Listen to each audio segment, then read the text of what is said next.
Alitarajia kuwa hoja hiyo ingeng'oa nanga wiki hii, lakini Mheshimiwa Spika, kuna mambo anajaribu kutuchezea akili kama viongozi wa bunge, kama wabunge. Licha ya Keter kuwasilisha kwa mara ya pili mswada huo kwa karani wa bunge, alijibiwa na barua hii ikisema kuwa hoja hiyo ina upungufu. Kama ni wabunge kutia sahihi, tumepata zaidi ya 180.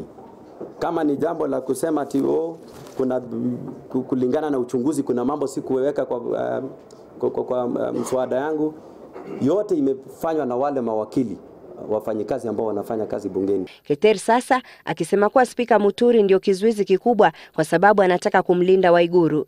Mbona Mheshimiwa Spika anaendelea kukalia mswada ambao Wakenya wote wanangoja? Keter akielekeza malalamishi yake mbele ya bunge, lakini Spika Muturi akisisitiza kuwa hata ingawa Keter amepata zaidi ya sahihi za wabunge 88 waliohitajika, lazima ambatanishe stakabadhi zinazoonyesha kuwa katiba ilikiukwa na kuhusika kwa Waiguru katika ukiukaji huo. Mswada mpya wa Keter umeongezwa ibara moja inayozungumzia swala la malipo kwa waliofurushwa wakati wa ghasia za baada ya uchaguzi wa mwaka 2007. Mbona wengine walilipwa pesa 200,000, wengine wakalipwa 400,000? Lazima tuelezwe. Na wengine wakajengewa manyumba, wengine wakapewa mpaka shamba, na wengine kuna mambo hatuelewi. Faiza Maganga, Citizen Nipashe.